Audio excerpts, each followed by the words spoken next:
Merry Christmas and a Happy New Year to you.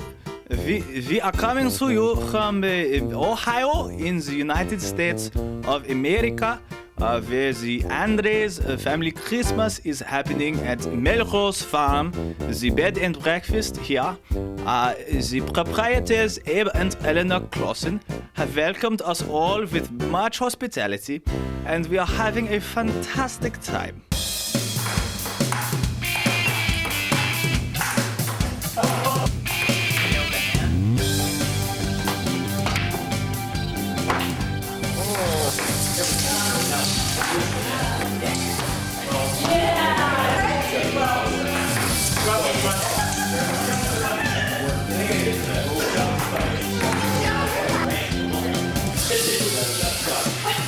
Wow.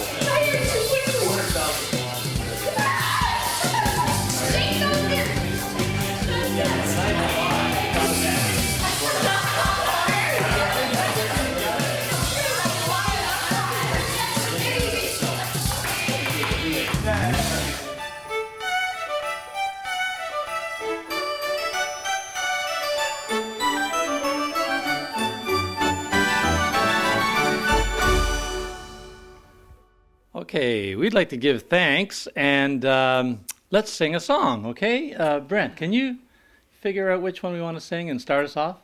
How about Praise God, from whom all blessings flow? All right. Yeah.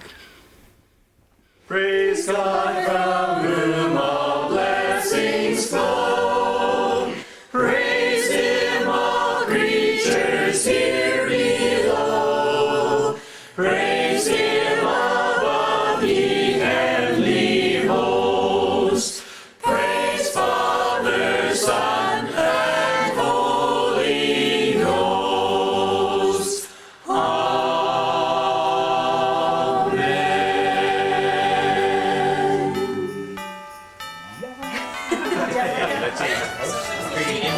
We've just had a wonderful time together here with the Andrews family, and celebrating this beautiful time of the year between Christmas and New Year's. Obviously, we were celebrating Christmas and looking forward to the New Year together.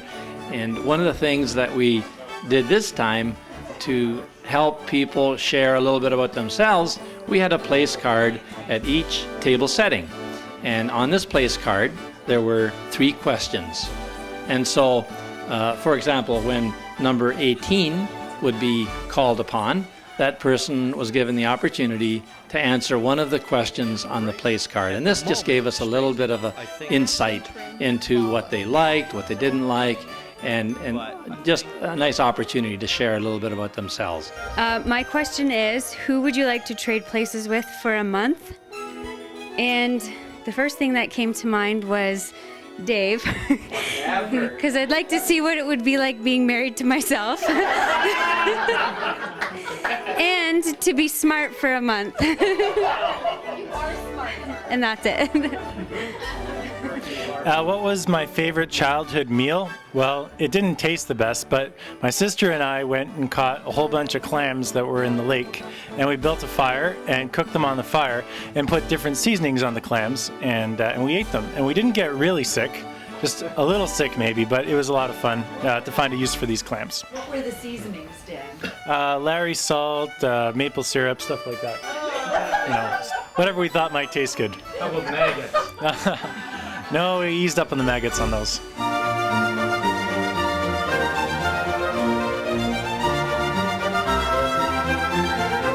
Now we are privileged enough to be joined by the preeminent philosopher, PhD candidate here, David Wiens.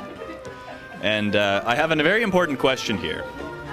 Dave, if we view a Hegelian version of self, in view of Kantian deontology here, we considered Rorty's recentering, perhaps, of philosophy outside of epistemology. I have to ask you.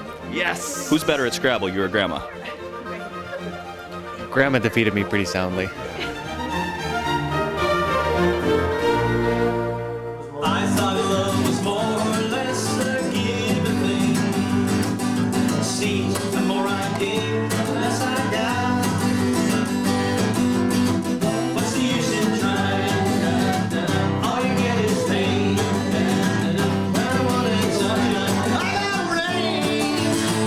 Then I saw her face. Now I'm a believer. Not a trace of doubt in my mind. I'm in love. Ooh, I'm a believer. I couldn't leave her if I tried. And then I saw her face. Now I'm a believer. Not a trace of doubt in my mind. I'm a believer. Yeah, yeah, yeah, yeah, yeah, yeah, yeah. I thought you were going to do it the same night. The question is, who would you like to trade places with for a month? And the answer is, I would like to trade places with Sidney Crosby. Oh, because I love to play hockey the way he plays hockey. I think that would be great. If you don't know who he is, he's a hockey player for Pittsburgh. Okay, my question is, what is your most favorite job that you've ever had and why? And it's definitely not Sunshine, the greenhouses at Sunshine, no. It's definitely not teaching either. It's definitely working at the strawberry farm, but post picking, I just loved organizing the different displays of jellies and whatever, and talking to the sweet old men that would come and tell me all their jokes all day because they had nothing better to do. And next to me, the illustrious Abe Klassen, the high roller. Now, Abe. Chokes me right off. Abe, how high are you rolling? It cannot be measured. Is the rolling a figurative or is it a literal rolling in dough? Figurative only. Trust me. Okay. Yes, yes. There isn't. And somewhat exaggerated, I might add. There is no dough room in which you roll yourself. Not really. No. That's a figment of somebody's imagination. I understand. Yeah. Okay. If you could live anywhere in North America, where would that be? I would say California, because I like the ocean. And it would be fun to see the sunset every night and see the dolphins jumping. And also because we've been there a few times near Disneyland. That is why I'd like to live in California. Want to see it? No. Share one of your most favorite memories of being at Abe and Eleanor's. I'll pass on that one. Okay, so I'll do this other one. Share one of your most embarrassing moments. Well, I've had quite a few of them recently, so it's hard to narrow it down to one. But probably trying to make coffee without water has been one of my most recent. I still haven't found a way, but it seems like I keep trying. Good afternoon. I am here to do a play-by-play of a baby crying. Theo, why are you crying? I am starving and I'm not getting my food. Grandma's got me and she doesn't have any food. Yeah. Well, there you have it. You need some food. Theo, look this way. So we can see your happy face. Smile at your great grandma. It feels better now, doesn't it? In Melrose Farm, there are wild and wonderful things. One of those things is Santa Claus. Let's watch.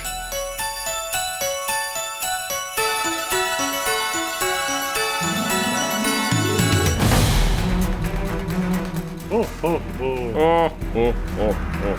Merry Christmas. Oh, oh, oh. Oh, Santa oh, Claus? oh, oh. Yes, Mr. Gingerbread Man. I want a new friend for Christmas. Can you get me one, please? Maybe. Actually, I see a perfect friend right behind you. I think he shall be my friend too. Hey, Santa. Hey, Mrs. Sliver. I want for Christmas, I want a monkey. A monkey? Yeah, I think a monkey would be a perfect thing for Christmas. Then I could eat him and play with him, eat him again. Well, that's not a very nice thing for you to do. What?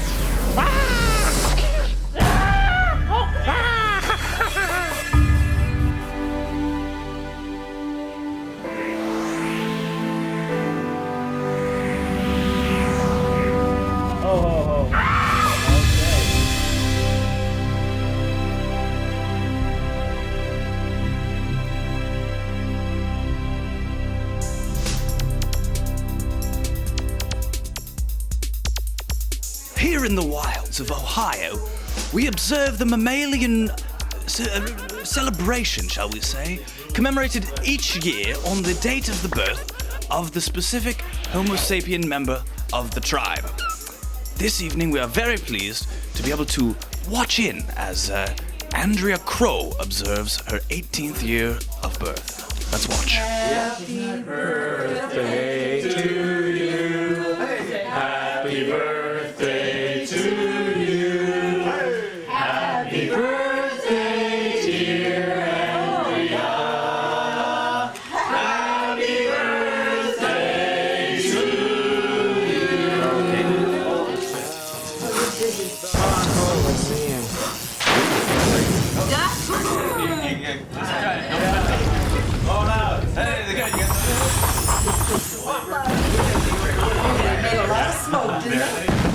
It's a box of cereal. We have discovered the heart of the tissue paper, and it is A necklace? it is a necklace to be worn around the neck.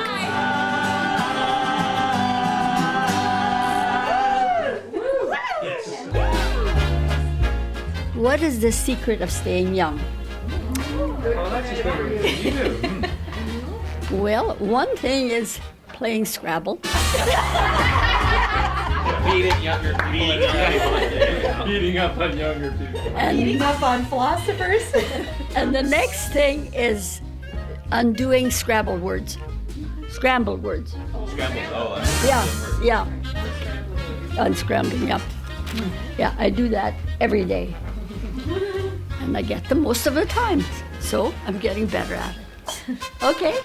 Well, I'm going to answer the question that Andrew tried and failed to answer yesterday, which was, what sporting event in history would you like to have attended? And unlike Andrew, I'll try to narrow it down to one. And my memory is not that long, not being that old, so I'm only going back to the early 90s. And I would have loved to have been at the Sky Dome for Joe Carter's walk-off World Series winning home run at home in Toronto. Seeing as this is the Christmas season, I really miss getting up to a hectic morning and trying to get to my grandmother's house by 11.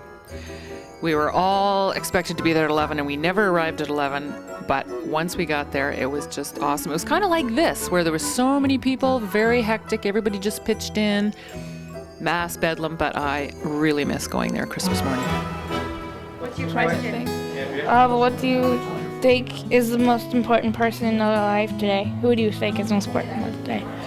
I think President Bush, because he is doing a lot to help the soldiers in Iraq.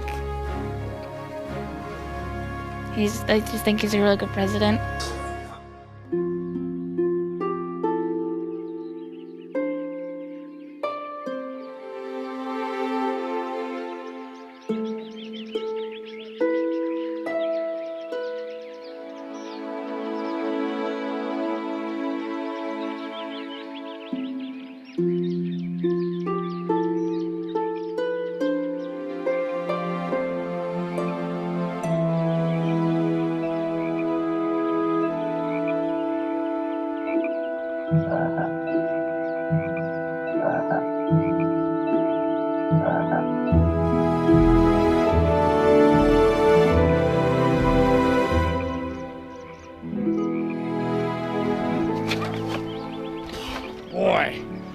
Boy, am I ever feeling better now. It's too bad though that this video isn't getting a whole lot better, and I'll show you why.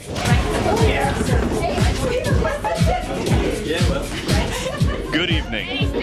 This night, Nightline comes to you from the seedy underbelly of Ohio's illegal dance scene.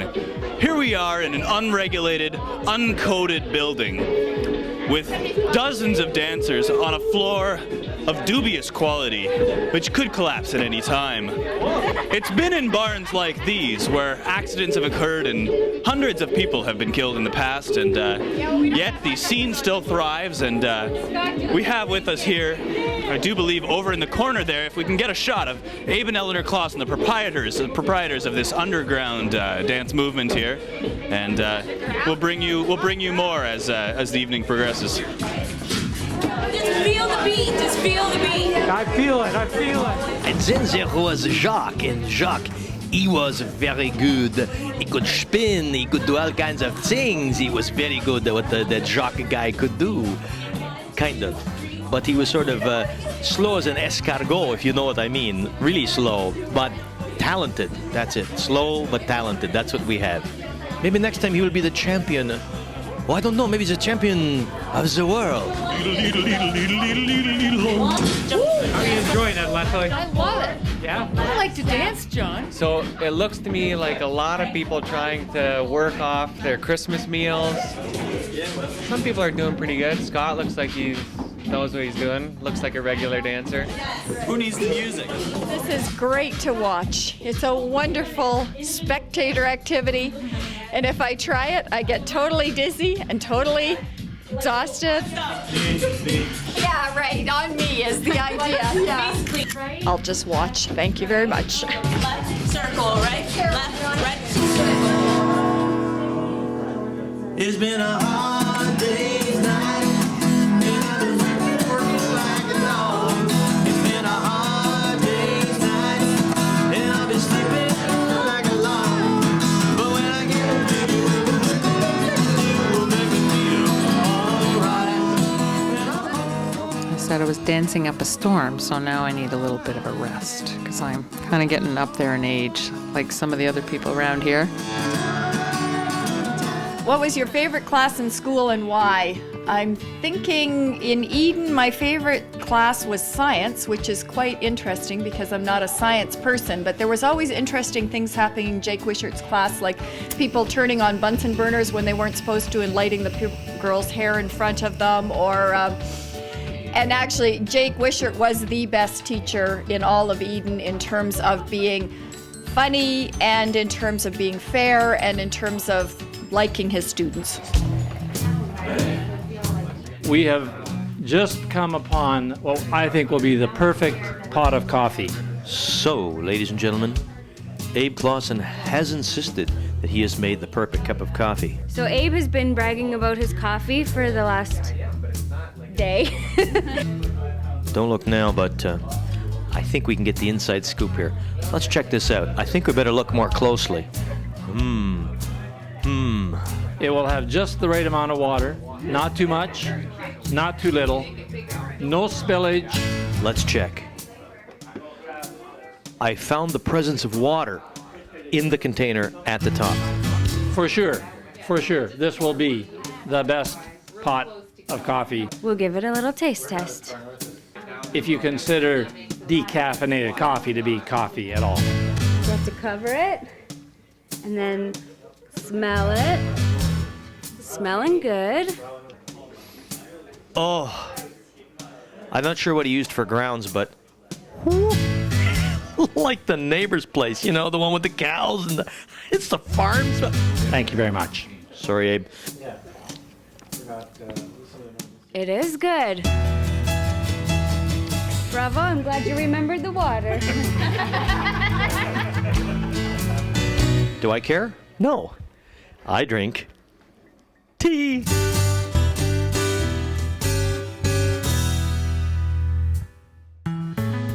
My question is, what did you want as a child and never got?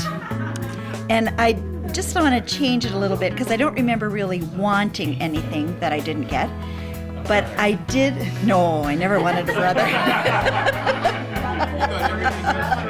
I did. I got everything I wanted except I wanted to be a brownie, as in Girl Scout brownies.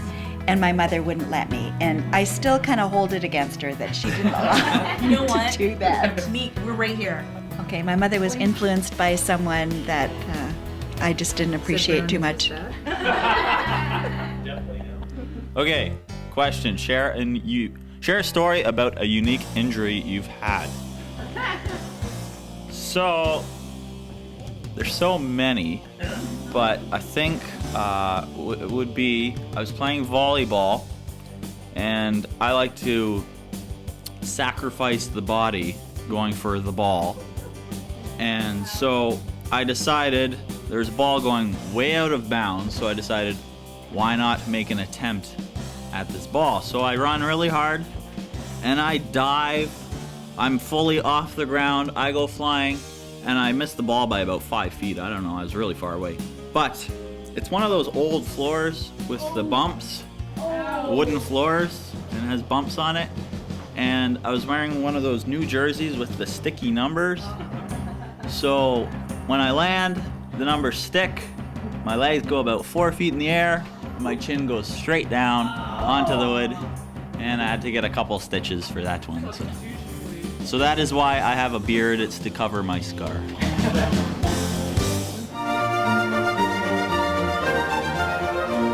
Here we are with our resident philosopher, PhD candidate David Wientz. David, the first question I have to ask you is, what is the longest word you've encountered in your philosophical studies to date? Well, I'd have to say in a book about philosophy and Mary Poppins or something like that, I did actually see supercalifragilisticexpialidocious. I have seen that used in a philosophy paper before. I think it was a book on philosophy and Mary Poppins. You know that pop culture series, so. And you thought Mary Poppins was a children's movie.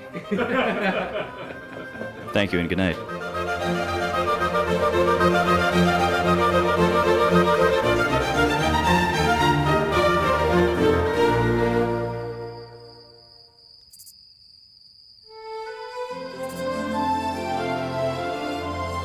Okay, my question is a funny experience, funny, sad kind of experience that happened in my life. And it happened when I was first hired to go with Odyssey, and I was on my first trip to LA, and they were going to teach me the ropes in recording Odyssey. And for some reason, after our session, they gave me all the master tapes. And to complicate matters, the night before we flew home, the producer of the show said, "Jonathan, will you take my rental car back in the morning?" And you saw it, Dan. I'm not very good with recognizing rental cars at the best of times. But in the dark, he gives me the keys. And I said, sure, I'd be glad to. Only problem was in the morning, I had my luggage packed with tapes and so on. I couldn't find the rental car. I didn't know which one it was. And so I knew the approximate roll. I said, well, that looks like a rental car. I'll just try the trunk and see if it opens. And sure enough, I put the key in, it opened. I said, well, this is the one. And I put my luggage and my jacket in there, and then we went off to breakfast. And when I came back from breakfast, lo and behold, the car was gone with all the master tapes, my luggage, my jacket, everything was gone. Well, I come to find out that the real rental car I should have been in was just about 5 parking spaces down. What are the chances that that key would open the trunk of 2 different cars parked that closely? But that's what happened. How'd the luggage find you? It was, yeah, I still have my job. It's amazing. Well, our travel agent at Focus was very good, and she heard the story Monday morning. So she started calling every rental car place, and the first one that she called was the Burbank car rental. And they said, well, there's a suitcase back here with a jacket over it. I wonder if that would be the one. And sure enough, it was. And she said, well, FedEx it back here right away. And so we got the tapes, the shows are produced, and the rest is history, and it feels pretty good now, but it didn't then.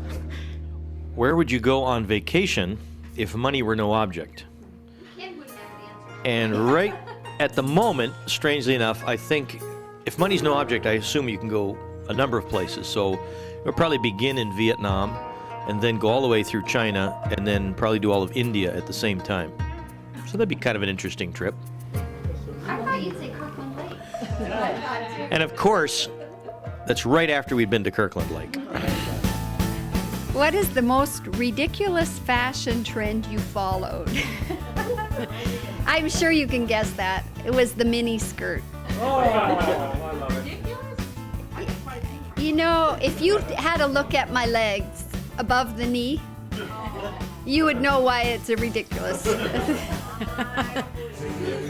Sing, sing, sing, sing, sing, sing, sing, sing. Do you hear the caroling coming? It's Christmas. Sing voices of the angels, bringing Christmas time.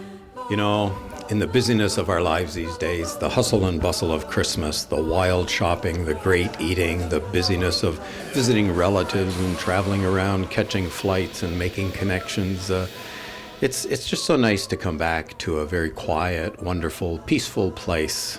And Dave Bolt reporting to you from Melrose Farm in New London, where Abe and Eleanor have successfully been running the Melrose Farm bed and breakfast for the last number of years.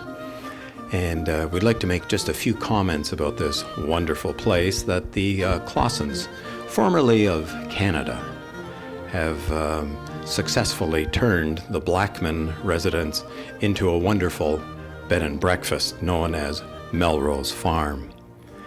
It's taken them a lot of work, and they've tirelessly worked to make this a wonderful place for visitors and relatives to come and visit, and all of us appreciate the great time we've had here. As you can see from the display, the work has been extensive. They have done very much here and have made it a wonderful, beautiful place for all of us to visit. Absolutely. So what's the story with the Blackmans? When did they leave this place?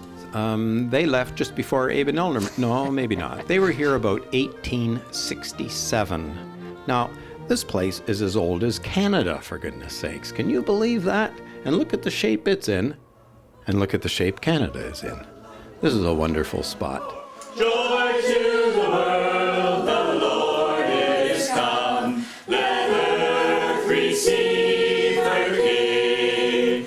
Let every heart prepare him room. And heaven and nature sing. Heaven and nature sing. Heaven and nature sing. Let heaven and nature sing.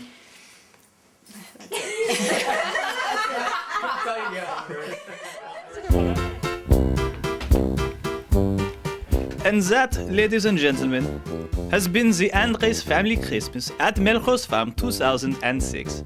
We hope that you will join us again next year. In the meantime, auf Wiedersehen. People are leaving now. We are leaving. It's It's been an over. Awesome time. Food was great. People are great. Everything was just great. John, it's been so good. Oh, Dad.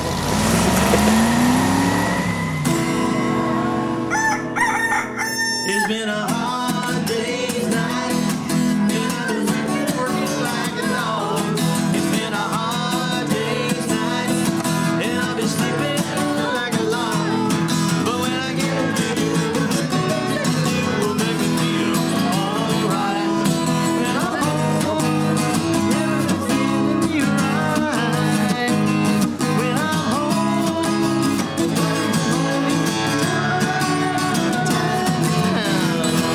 It's one for the money, two for the show, three to get ready.